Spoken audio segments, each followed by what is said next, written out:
रहा है। So Rohit Sharma, thank you very much for joining us. मुझे बताइएगा हो क्या रहा है आपके बॉर्डर पे? देखिए, इंडिया चाइना बॉर्डर अभी हाल में मोर रिसेंटली ऐसा हुआ है, पिछले कई सालों में कोई गोली, एक भी गोली नहीं चली, इस बार भी नहीं चली।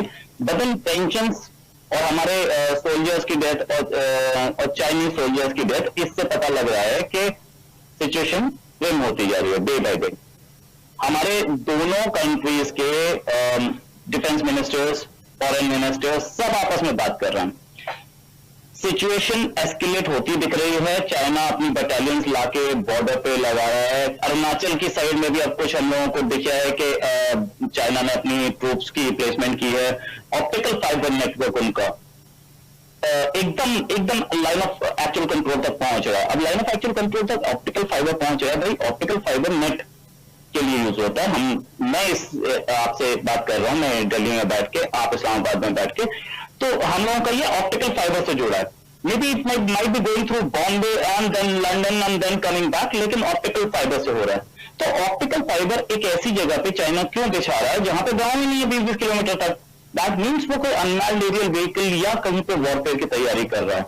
और कुछ इस तरीके की तैयारी है जिसमें कि वो नवंबर, दिसंबर, जनवरी, जो कि जब बिल्कुल फ्रीजिंग कोल्ड होता है वहां पे, तब भी वो अपनी एक्टिविटी दिखा सके।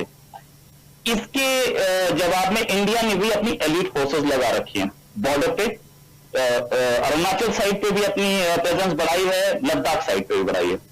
साथ में वर्ल्ड की कुछ बड़ी नेवीज जो हैं, they have entered the South China Sea. American navy, French navy, हमारी अपना एक शिप वहां पे है जो कि सर्वेलेंस के लिए है, कोई अटैक शिप नहीं है। ब्रिटिश शिप्स पहुंचने वाले हैं। तो दिख रहा है कि चाइना पे प्रेशर बिल्डअप होता दिख रहा है। इंडिया को बहुत सारे कंट्रीज ने, in fact Russia was the first country to say कि हम लोग आपको within short notice Sukhoi दे सकते हैं। तो ऐसा लग रहा, और उन्होंने चाइना की डिलीवरीज जो देनी थी वो रोक दी हैं। तो ऐसा लग रहा है कि टेंशंस एस्केलेट होते दिख रही हैं। उसके साथ साथ एक बड़ी इंपॉर्टेंट चीज जो हुई है, चाइनीज बिलियनियर्स जो चाइना के अरबपति हैं, वो बिलियनियर्स उन्होंने साइप्रस में जाके सिटीजनशिप लेनी शुरू की। अभी हाल में जितनी सिटीजनशिप हाल में ली गई है उसमें से 20% चाइनीज बिलियनियर्स की है।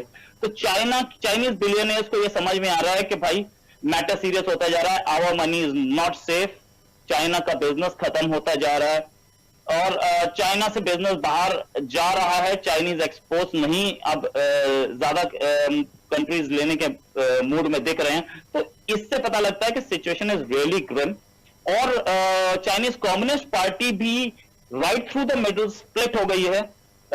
एक पार्टी प्रेसिडेंट को फेवर करती है और दूसरी पार्टी इंडिया को भला ही ना फेवर करे, लेकिन वो ये बोल रही है कि डी एस्केलेशन करना चाहिए, हमारी इकोनॉमी पे एडवर्स इंपैक्ट है इसका। तो ये सूरत हाल अभी है। इंडिया कॉशियसली वेट कर रहा है, इंडिया को सपोर्ट मिल भी रही है और अभी बातचीत हुई इंडियन डिफेंस मिनिस्टर की वहां पे। तो बातचीत में उन्होंने तो कुछ माना नहीं। Chinese ambassador to India 5 point plan दिया उन्होंने। 5 पॉइंट प्लान में ऐसा तो कुछ उन्होंने बोला नहीं दैट विल रोल बैक। तो दिख तो रहा है कि भाई एस्केलेशन दोनों साइड से है। तो अब इसका मतलब ये है कि आइंदा कुछ दिनों में हम ये मान लें कि जंग हो सकती है।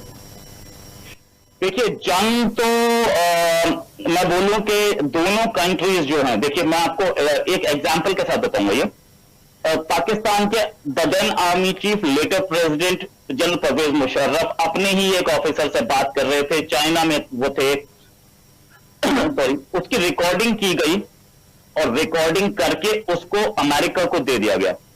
क्यों दे दिया गया, किसने दिया? चाइना में बैठे, चाइना नहीं की होगी, और वो अमेरिका को दे दिया गया। क्यों? क्योंकि वो उनको पता था कि देखो दो न्यूक्लियर आर्म नेबर्स हैं और दोनों जरा सी भी गड़बड़ करेंगे तो इंपैक्ट हम पे भी आएगा। और ये न्यूक्लियर आर्म नेबर्स क्या कर रहे हैं, उन्होंने अमेरिका को रिकॉर्डिंग दे दी कि देख लो यार तुम्हारे दो आदमी क्या कर रहे हैं।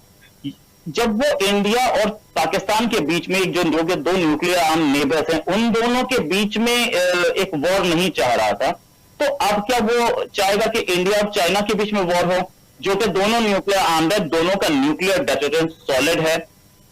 May be they have higher number of nuclear deterrence, India has lower numbers, लेकिन दोनों के पास क्रेडिबल डेटरेंट है। क्रेडिबल डेटरेंट का मतलब कि वो डेटरेंट एक्सप्लोड करता है, दूसरी चीज डिलीवरी कैपेसिटी दोनों के हाथ में है, दोनों के मिसाइल्स जो है एक दूसरे को टच करते हैं, वहां से यहां आएगा कोई मिसाइल, यहां से वहां जाएगा, दोनों तरफ से डिलीवरी एकदम परफेक्ट है। सो क्रेडिबल डिटरेंट जब आपके हाथ में है, दोनों कंट्रीज के हाथ में, तो चाइना इतना बड़ा रिस्क नहीं लेना चाहेगा, और दिख भी रहा है कि वो इतना बड़ा risk just putting the pressure अपनी इंटरनल पॉलिटिक्स की वजह से। माओ से तुंग ने भी ऐसा ही 62 में कुछ किया था, तो इससे आगे एस्केलेशन होगी, चांसेस बहुत कम है। जिस समय आपके बिलियनर्स, पहले तो पैसा जा रहा था, अब आपके बिलियनर्स दूसरे कंट्री की सिटीजनशिप लेना शुरू हो चुके हैं। आपकी इकोनॉमी अगले 3 साल में कुछ बड़ा होने वाला चाइना के अंदर, इसके इंडिकेशन सामने आ रहे हैं। आइदर ये चाइनीज प्रेसिडेंट शी जिनपिंग ये पूरा कंट्रोल में आ जाएंगे, और he might be removed this kind, क्योंकि उनकी इंटरनल पॉलिटिक्स जो पता लग रही है चाइनीज कम्युनिस्ट पार्टी है। फिर प्रॉब्लम यह है कि अगर तो आपकी बात सही है, मैं 1 मिनट के लिए मान लेता हूं कि आपकी बात सही है, तो फिर इंटरनल कॉन्फ्लिक्ट को ओवरकम करने के लिए सबसे आसान तरीका है कि एक्सटर्नल कॉन्फ्लिक्ट शुरू कर लो, फिर तो वो आएंगे, फिर तो लड़ाई होगी। ये आपने बहुत सही बोला कि इंटरनल कॉन्फ्लिक्ट को कंट्रोल करने के लिए एक एक्सटर्नल कॉन्फ्लिक्ट शुरू की दी जाती है, जहां पर कि आपका पूरा एपरेटस और आपके पूरी मैन पावर एक जगह एक फ्लैग के अंडर आ जाते हैं। लेकिन देखना यह भी जरूरी है कि क्या इंडिया उस तरीके से जवाब देगा जैसे 1962 में दिया था। 1962 में इंडिया ने अपनी एयरफोर्स यूज ही नहीं की। अगर एयरफोर्स यूज की होती तो we would have won the war, ऐसा बोलते हैं बहुत सारे लोग और एक्सपर्ट बोलते हैं। और अगर नहीं भी जीतते तो we would have certainly pushed back the Chinese, जैसे वियतनाम ने चाइना को पकड़ के मारा था गंदा। इंडिया ने यूज नहीं की, क्यों? वो इंडिया की प्रॉब्लम थी, और ये उस समय के लोग जो बोलते हैं कि भाई एग्रीवेट हो जाती, ये हो जाता, but all those explanation problem इस समय प्रॉब्लम एक और है। प्रॉब्लम यह है कि जब वॉर होती है ना, तो वो सिर्फ 2 मुल्कों को नहीं, पूरे रीजन को अपनी लपेट में लेती है, और कभी भी उसका अच्छा इंपैक्ट नहीं होता इकोनॉमी के ऊपर। क्या 2020 में पोस्ट कोविड कोई भी मुल्क अफोर्ड कर सकता है कि वॉर जैसी चीज के अंदर घुस जाए? देखिए मुबाशिर साहब, आपने एक बहुत सही बात बोली कि 2020 में कोई भी कंट्री एक वॉर अफोर्ड नहीं कर सकता, but when you are pushed into a war तो आपको कुछ भी बेचना पड़े, आप वॉर लड़ेंगे। अब जहां तक बात यह है कि इस अफोर्डेबिलिटी से आगे मैं बात करूं तो जो इंफ्रास्ट्रक्चर है, इंफ्रास्ट्रक्चर अगर टूटा, जैसे दिल्ली मेट्रो, अगर या दिल्ली के यमुना के ऊपर इतने सारे ब्रिजेस हैं जो ईस्ट दिल्ली वेस्ट दिल्ली को कनेक्ट करते हैं, उसमें से 3 भी टूट गए तो आपका इंफ्रास्ट्रक्चर गया। और ऐसा होता है कि दूसरे के कंट्री के प्लेन्स आपके इंफ्रास्ट्रक्चर को टारगेट करते हैं। लेकिन एक अगर ये रीजनल वॉर एक लार्जर वॉर में घुसेगी तो Pakistan is also going to be pulled in. Pakistan को भी अपने आप पुल इन हो जाएगा, क्योंकि पाकिस्तान के जो स्ट्रेटेजिक इंटरेस्ट है और बिजनेस इंटरेस्ट हैं जो कि सीपीईसी से लिंक्ड हैं, तो वो उस पर अटैक होगा ही होगा, और पाकिस्तान को भी घुसना होगा। तो ऐसे सूरत हाल में 2 कंट्रीज है कि पाकिस्तान को इंडिया अटैक करेगा तो पाकिस्तान उस पर रिटेलिएट करेगा। Is that what you saying? देखिए, अब वॉर कौन करता है कौन नहीं करता है, तो सीपीईसी टारगेट पे आएगा, ये बात गारंटी ले लीजिए मुझसे, क्योंकि सीपीईसी के थ्रू ये एम्यूनेशन मूव करेगा, ये बात याद रखिएगा। वो बेल्ट, वो रोड है जिससे चाइना के, और वही एरिया है, तिब्बत की ओर से अटैक करना आसान नहीं होगा चाइना के लिए। तो सीपीईसी और अरुणाचल वाली साइड, 2 साइड से चाइना घुसने की कोशिश करेगा, क्योंकि प्लेन है, और प्लेन से प्लेन का मूवमेंट भी, एयरक्राफ्ट का मूवमेंट भी, और ट्रूप्स का मूवमेंट भी आसान होता है। और मे भी चाइना ये कोशिश करे कि वो सीपी जो रोड है, रोड के थ्रू आकर के जम्मू एंड कश्मीर में घुसने की कोशिश करे, ये भी कर सकता है। पाकिस्तान मना कर पाएगा? बहुत अच्छी दोस्ती है दोनों के बीच में, मुझे तो नहीं लगता। मुझे एक और प्रॉब्लम एक और है, सॉरी मैं इंटरप्ट कर रहा हूं, आई एम सॉरी। मेरे पास एक अनकंफर्म न्यूज है, और मैं अनकंफर्म्ड कह रहा हूं, इट इज नॉट, बट मेरी सोर्स बहुत अच्छी है। तो मुझे ये बताते हैं कि अफगान ट्रांजिट ट्रेड खोला गया था अमेरिका के कहने पे, स्पेशली इंडिया के लिए। अब अफगानिस्तान से जितने कंटेनर्स आ रहे हैं जो कंधार से चलते हैं, बाय रोड निकलते हैं, होते होते लाहौर वाघा बॉर्डर से अमृतसर तक जाते हैं, वापस कोई चीज नहीं जा रही। और ये शक है कि वो उन कंटेनर्स के अंदर अमेरिकन वेपन्स हैं जो इंडिया को सप्लाई किए जा रहे हैं वहां पे इंडिया में, और पाकिस्तान के रूट से उनको भेजा जा रहा है। क्या आपके पास इस बारे में कोई न्यूज है? देखिए, ऐसी कोई इंफॉर्मेशन मेरे पास अभी तक तो नहीं है। पहली चीज, अगर ऐसे कंटेनर्स आएंगे भी तो बाय रोड आने से ज्यादा बेटर ये नहीं होगा कि उनको बाय एयर भेज दिया जाए, क्योंकि बहुत कॉस्ट है, बहुत हैवी है, बहुत लॉजिस्टिक प्रॉब्लम है वो। जब वॉर की सिचुएशन होती है तो वॉर की सिचुएशन में कॉस्ट को कोई नहीं देखता है, ठीक है। और आपको बताऊं कि डिफेंस में आपके यहाँ भी डिफेंस एक सीक्रेट है और हमारे यहाँ भी डिफेंस स्पेंडिंग एक सीक्रेट है। कौन सा सामान कितने का मिलता है, आपको लगता है ये हम मिलियंस ऑफ डॉलर्स के हम लोग राफेल खरीद रहे हैं, इसकी कॉस्ट क्या हो? हमें नहीं पता, कुछ नहीं है ना।